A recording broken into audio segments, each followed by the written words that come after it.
Today we are playing Warlord Ascendant 2nd Edition, a solo skirmish game of conquest and exploration by Blackoath Entertainment, where we will answer the burning question of whether our friend the necromancer can rise to conquer all of no man's land using his prowess of the ancient arts of undeath, or at least buy a house or something.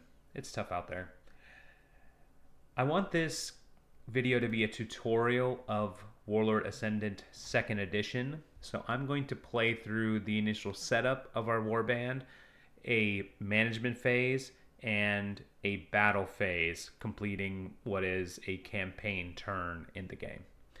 So let's go right to the spreadsheets. Yes, my warband, as I mentioned, is the Risen, which consists of a necromancer, 2 disciples, and 5 walking corpses.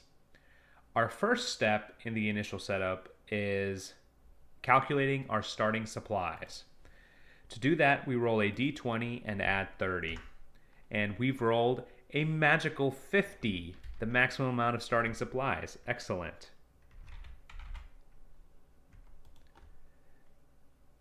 The next step is selecting our combat maneuvers and other character abilities for our characters. I've already chosen them, so I'm going to read them out. First, just to note the general abilities for the Risen Warband. We have the ability of Graveborn Resilience, which allows us to reduce any character to 1 vigor instead of out of action once per battle. We also have the ability to give 1 extra order each turn to walking corpses. There are a couple of penalties for Risen as well. If our necromancer dies, our warband is immediately disbanded, and we can't hire any swords for hire. They're just too scared of us. The necromancer has the arcane talent feat, which allows them to cast incantations, and we have chosen for them the Soul Piercer Dart incantation, which is a range 8 ability, and if the target fails their endurance check, they take d4 plus 1 necrotic damage. The necromancer has also been given the all or nothing combat maneuver, which allows them to take an additional attack as a free action once per battle, but they suffer minus 30 defense for the rest of that round.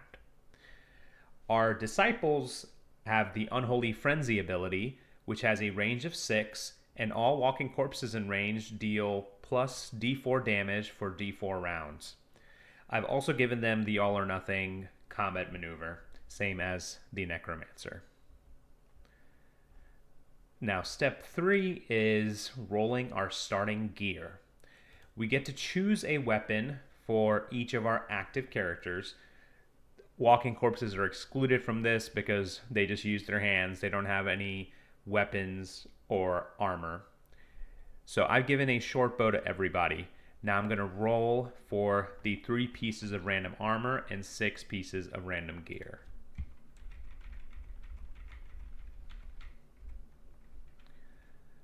All right, so we've gotten a piece of medium armor, which is great because our necromancer can wear that. Unfortunately, the heavy armor and small shield aren't going to be as useful. The heavy armor is not wearable by any of our characters, and the small shield will be tough to use because we have the short bow, which is a 2-handed weapon. The other items include an antidote, which can be used in battle, and then some items that will be useful outside of the battle phase.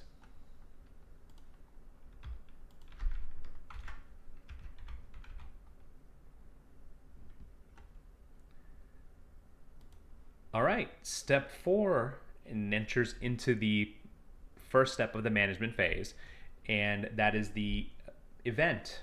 So we're going to roll a d20 and check in the book to see what event shows up. We rolled a 12.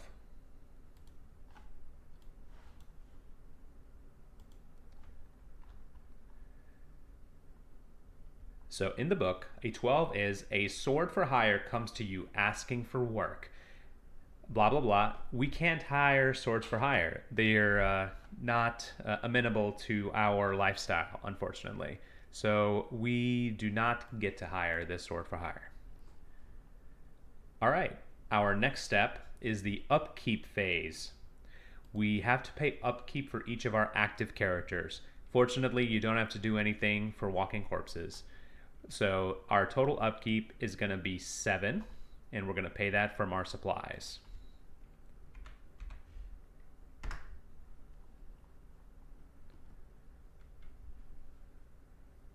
Now, the next couple of steps include wound recovery, managing our stronghold, managing towns, and other character tasks aren't going to be applicable for this first campaign turn. So we'll move right over to step 10, which is scouting and exploration. I've pulled this hex map off the hexroll.app website, and our warband is going to be starting in this hex, in this tiny little hole in the ground. So our exploration is going to take place starting from this hex and going outwards. We get to explore once for each of our active characters, excluding our walking corpses who are not very good at thinking tasks. So let's give a D100 roll for each of these characters and see what pops up. Okay, our necromancer rolled a 73, so let's pull open the book and see what that entails. 73. A network of caves where the wind creates unsettling whispers. The character must pass a resolve check. If they fail, they miss the next battle due to a temporary madness or phobia. Success reveals that the place poses no threat, but the character feels accomplished, earning 1 XP. All right, let's take a gamble at this resolve check. Our characters' stats are listed here, and they have a resolve of 70.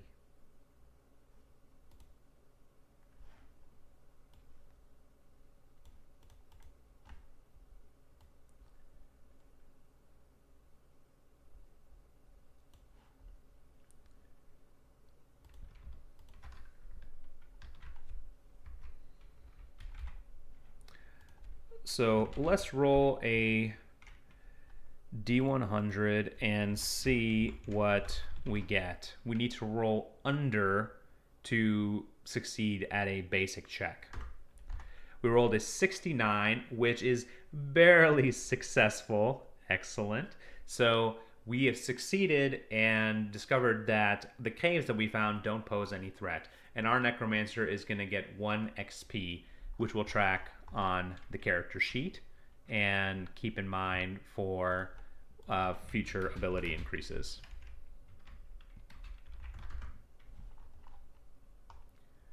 Excellent. So let's take a look at our first disciple. He rolled a 2. Let's go to the book. A location of interest. Roll on the locations table. Unfortunately, it is defended. Roll on the enemy force table to learn who you'll need to face in case you need to attempt capturing it. All right. Going back to the map, so we'll say this hex W2N2 is the location that our necromancer scouted.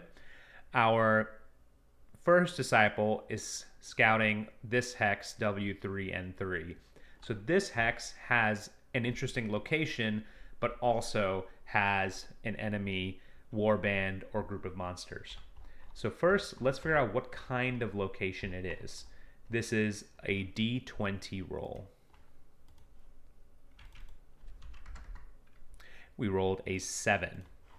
A 7 is a farm.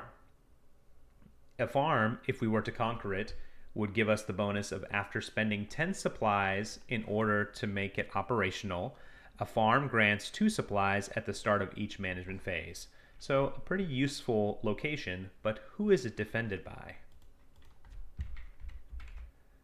It looks like there's a monster that is haunting this farm.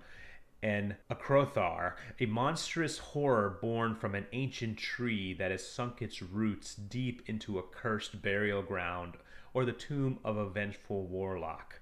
It is a slow moving, semi sentient mass of twisted wood, thorns, and unearthed bones. It attacks by lashing out with its vine like tendrils and bludgeoning foes with its incredibly dense trunk. All right. So this farm is completely taken over by this tree creature. So we'll note that on our map, and potentially we'll be going here for the battle phase. Let's go to our next disciple who rolled a 5. That is going to be another roll on the locations table. So let's see what we get.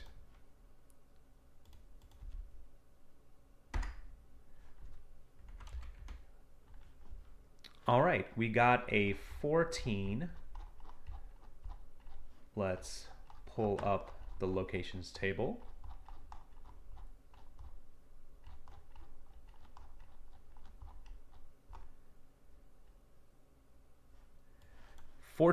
Workshop, a place of nascent industry producing 5 construction materials every campaign turn. Additional workshops grant 2 construction materials. Cool. We'll say that, just continuing around the hexes, this hex was being explored by that disciple. Now we need to figure out what warband is defending this hex. So let's roll. And it is a group of soldiers defending this workshop. So now this is another location that if we were to take over, we would be able to reap the benefits. But until then, it's not part of our locations, and potentially we'll have to choose it for the battle phase. All right, excellent. So we've done our rolls. Now we get to move into the first step of the battle phase, the invasion check. When you start the battle phase, you roll a d10, and if the result is 7 or higher, a random location that we own is under attack by an enemy warband. So in our case, one of these 2 sites that we had taken over would be under attack. But in this case, we rolled a 4, so we are not being invaded. Since we are not being invaded, we have the opportunity to choose our battle site. So we have a site full of soldiers and a site with a scary monster. From our choices, I think I'm going to try fighting the single monster, the Acrothar. So let's move into the next step of the battle phase, gear availability and equipping gear. As before, we noted that we have short bows for each of our characters. We also rolled a medium armor, which I'm going to equip on our necromancer. Past that, if we want to get additional gear for our characters, we have to roll the gear availability check to see what gear is purchasable for this round from a traveling merchant that comes by our hexes. So let's roll a d6. We rolled a 2. The lower we roll, the more options of gear are available to us. So 2 is a pretty good roll. We should be able to get the gear that we need for our disciples. The main thing that I'm looking for is getting some armor, which for the disciples is going to be some light armor. Let's take a look at the gear in the book. So light armor has a cost of 5. So I'm going to get 2 pieces of light armor.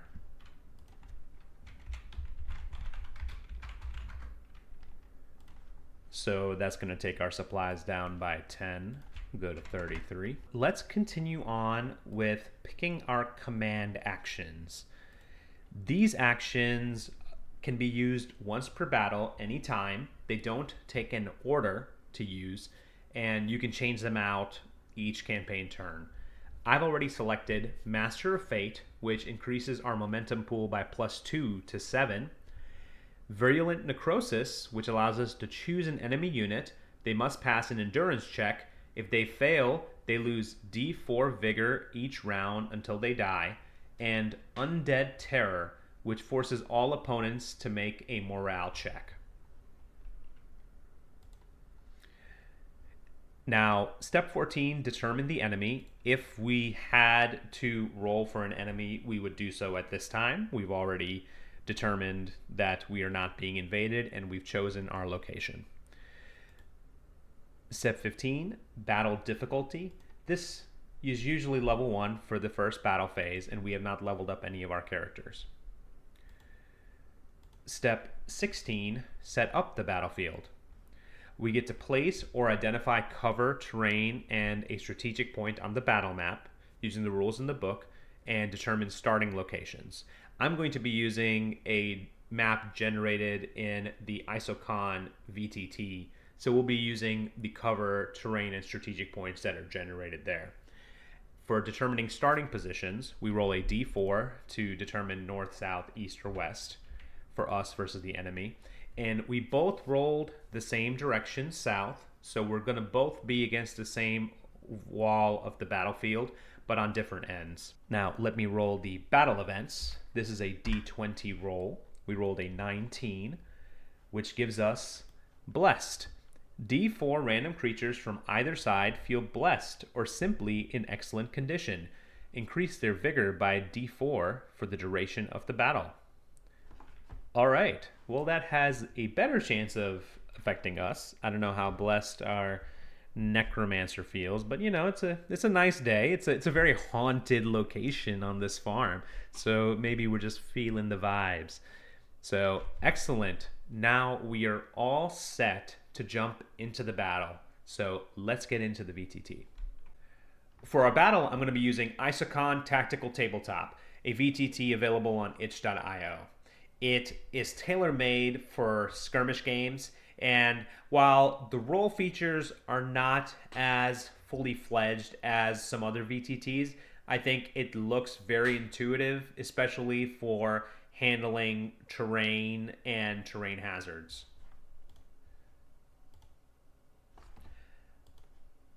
So I've generated some maps beforehand, and I'm going to pick a random one. All right. Now the map has cover placed, walls that are impassable, terrain features on the ground, and additionally a point of strategic importance, a strategic position that if a warband captures, they get one additional order for their turns as long as they continue to hold that position. Let me toss some color in on the map. And let's place our characters. So we've already determined that all of our characters are going to be on the same side of the map. So let's select the sides 1, 2, 3, and 4. So 1. So we're both going to be on this top side of the map. Let's go ahead and add our tokens in. We've set up our characters. We're both on the southern end of the battlefield, and the Akrothar has only a single monster that appears when you fight it. However, its vigor scales on the number of creatures in your warband. For the purposes of the size of the warband, our walking corpses only count as half a unit. So in total, we have 6 characters for our warband, and the Akrothar's HP would therefore be 18. The Akrothar follows bestial behavior, so it's not going to attempt to challenge us for the strategic position. It's also has an aggressive attitude, so it's really just going to come straight for us and start beating us up. It does have 5 range and attacks with slashing damage, so it's going to be able to get quite a bit of damage on us. We are kind of on a tight battlefield, so we might want to try to get past some of these walls and then get into a more open area where we can maybe get better positioning on it. The creature is a large size, so a 4x4. So I'm going to position it in a space where it's, you know, can kind of take up some room. It's a little tougher on this battlefield. So it's going to be a little restricted in trying to follow us, for example, into this corner of the map, or if we wanted to run away to some other corners. It's really going to be pretty much pretty stationary because it can't really get past this location of the map, but it's going to be firing at us. The monster also has the tireless ability, which means that it can act multiple times during its turn without penalties. So it can use all orders that it gets every combat round, and it will just take multiple actions. So let's double check our battle event. So D4 creatures are going to get bonuses. Let's roll a D4. We rolled 1, so 1 creature is going to get a bonus. Let's roll a D10 to determine which creature that is. We rolled a 6. 1, 2, 3, 4, 5, 6. So this zombie specifically is feeling really great, and he's going to have an additional 2 health, going up to 7 HP. Our first step in combat is rolling the initiative roll. Both sides are going to roll a D100 roll high. They rolled an 84, so the Acrothar is going to be moving first. To determine what a bestial warband does, we have to roll on the bestial behaviors table. So for this, we're going to roll a D10. We rolled a 1. So with a 1, the creature's warband is going to take less moves than usual. They're only going to have 2 orders. So that's really helpful. We're going to get 2 attacks from this Acrothar. The Acrothar, again, is kind of hemmed in, so can't move, but it does have 5 range. So it's going to try to attack this zombie here. Its attack is going to go through this cover, so this zombie is going to be under the effects of cover. We're going to roll this as soft cover, which is going to give the opponent minus 20 on their roll. Let's roll the opposed combat check. We have rolled a 25, which is less than our defense score of 40, making our defense a success. They rolled a 54, which is already greater than their ranged combat skill of 40, making it a failure. In addition, because they're attacking through cover, it's an even bigger failure for them. So they miss. Since we succeeded and they failed, our defense was successful. In addition to the D100 roll, you also roll a trait die whenever you do a close combat, a ranged combat, or a defense action in combat. To roll the trait die, you roll a D12, and a 9 through 12 activates the trait of either the weapon that was used to make the attack, the armor that was used to defend against the attack, or in the case of monsters, it will trigger their monstrous ability on a 9 through a 12. In this case, both of these trait dies rolled a 7, so the trait does not apply. Okay, we defended against the first attack. The monster has 2 orders, so they've used up one of their orders for this round. They're going to use another one, and they're going to make another attack at the same zombie. Let's roll again. We've defended 79. That is a greater than our 40, so it's a fail. They rolled a 38, which is under their range of 40, but that range is actually reduced by 20 because of the cover. So they also failed. Since both the attacker and the defender failed, the winner is the die that rolled higher. Since we rolled higher, we have successfully defended against the attack. So excellent. 2 defenses, and we get to our turn. Before we take any actions, I want to use some of our combat actions from the player. Number 1, I want to use our ability to increase our momentum pool by 2. So now we're going to have a momentum pool of 7 total.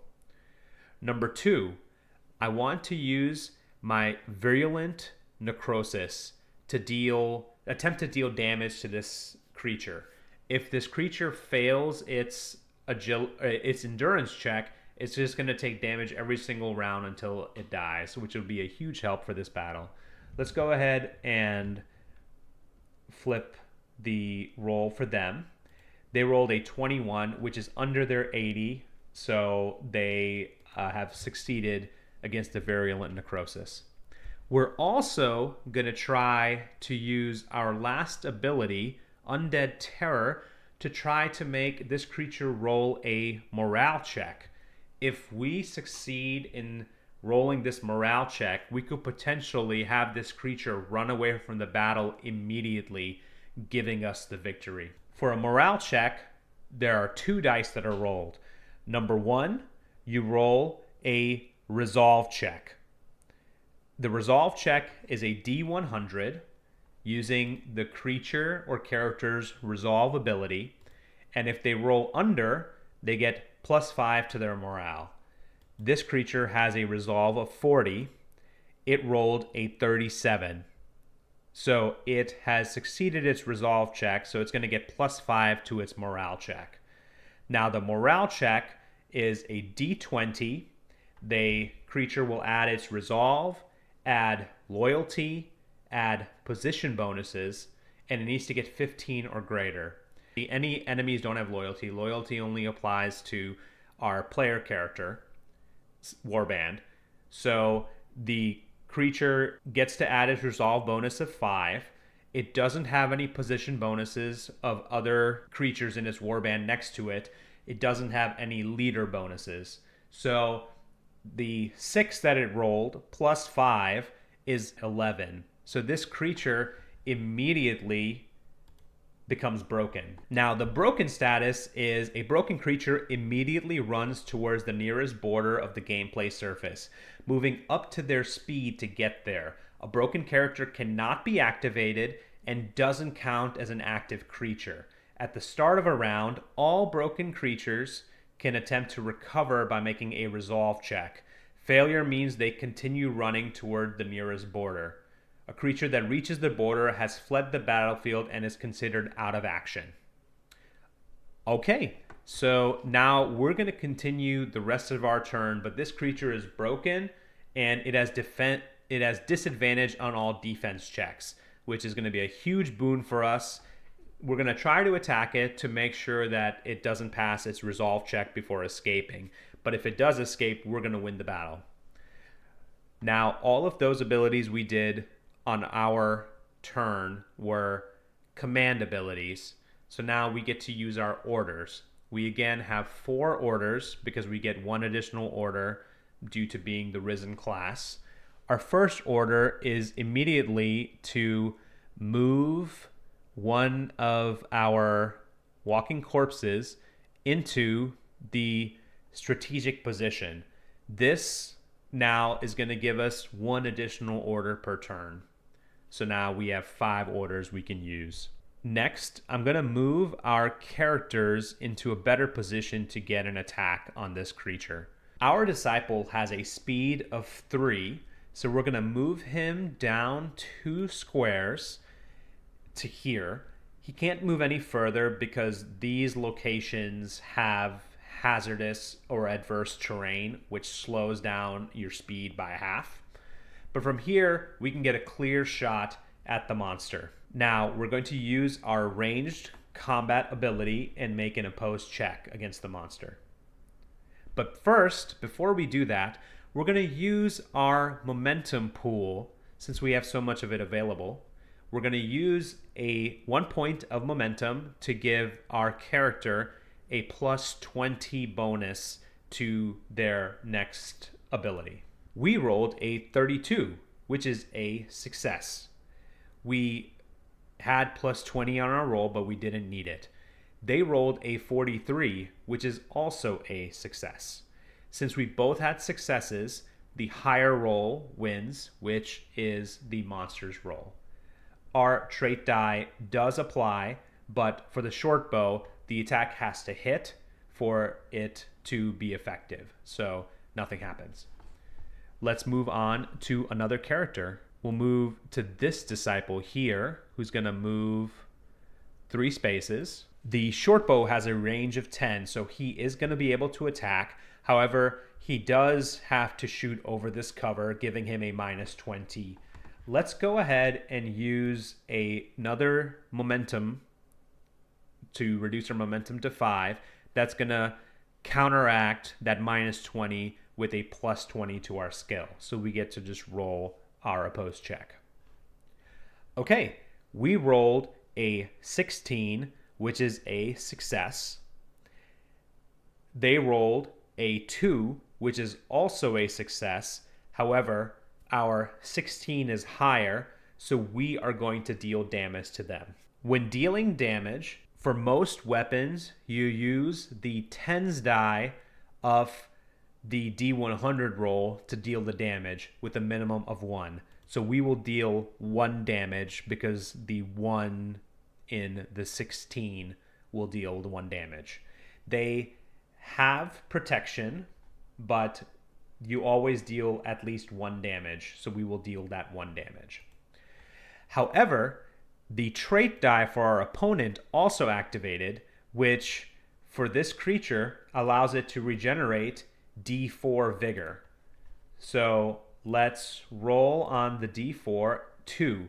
So while we dealt 1 damage to it, it's going to regenerate 2 damage. So it's another wash. I can see why this thing is considered a very difficult monster, because it is hard to hurt this guy, especially if it keeps regenerating with the straight die. All right, we're going to move some zombies up.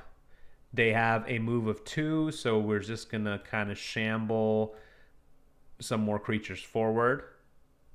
And that is going to end our turn. Now, we've both parties have moved, so we get to do another roll for initiative.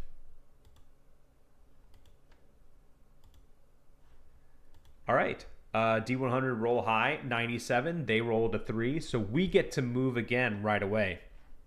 So let's get right into the combat. We're going to use another momentum to reduce our momentum to 4, and I'm going to move this character a little closer just to give the other character some space. And actually, let's have him get on top of this piece of cover. And now we're going to do the opposed combat check again. So we're going to have +20 on this roll. We rolled a 19, which is a success. They rolled a 37, which is also a success. They rolled higher, so they are able to defend against our attack. Let's move to our next disciple. He's going to come right in here. And actually, he's going to jump onto this piece of cover, and he's also going to use his short bow. I'm going to use another piece of momentum, taking us down to 3 momentum. And let's roll the check. We rolled a 25, which is a success. They rolled a 63, which is barely, but also a success. Since we both succeeded, they rolled higher, so they get to defend. Let's move some more characters up. I'm going to move our necromancer, who has a speed of 3. We're going to move 1, 2, 3, and we're going to dash forward some more. So that's going to allow us to move an additional 3. 4 and 5. We can only move 5 because of this difficult terrain here. But so now we're in position to attack on a future turn. So that's 3 characters moved. We have 2 more moves we can do. So let's move a zombie up. He can only move 1 because of the difficult terrain. So actually, going to move diagonally right there. And then let's move one of these zombies up 1. Move this guy. All right, at the start of the round, it's going to roll a resolve check. This resolve check will determine if the creature is still broken and whether it's going to continue to run away. It failed its resolve check, meaning it's still broken. Now, for the creature's turn, as it is still broken, it's going to move off the battlefield, and we have succeeded the day. We have officially scared off the monster, And we have conquered one farm that needs to probably be repaired and stuff. But we have conquered one farm for the warband. Let's go. Now that we have won the combat, we get to make 2 rolls on the spoils of war table. Additionally, we get D10 supplies and D6 construction materials. So let's go ahead and do some rolls for all of those. For the supplies and construction materials, let's roll those. We get 10 supplies and 4 construction materials. And now for the spoils of war table, we get to roll a D20. All right, we rolled a 9 and a 13. A 9 is a random gear, and 13 is D10 plus 10 supplies. Let's roll those supplies. So 12 more supplies. And for the random piece of gear, we rolled a 77, which will give us a skill manual for future use. Well, excellent. Will our necromancer buddy be able to build the undead kingdom of his dreams? We'll have to keep playing to find out. Thanks for joining me on this playthrough of Warlord Ascendant 2nd Edition. Blackoath Entertainment makes fabulous games, and it is a real joy to get to play them.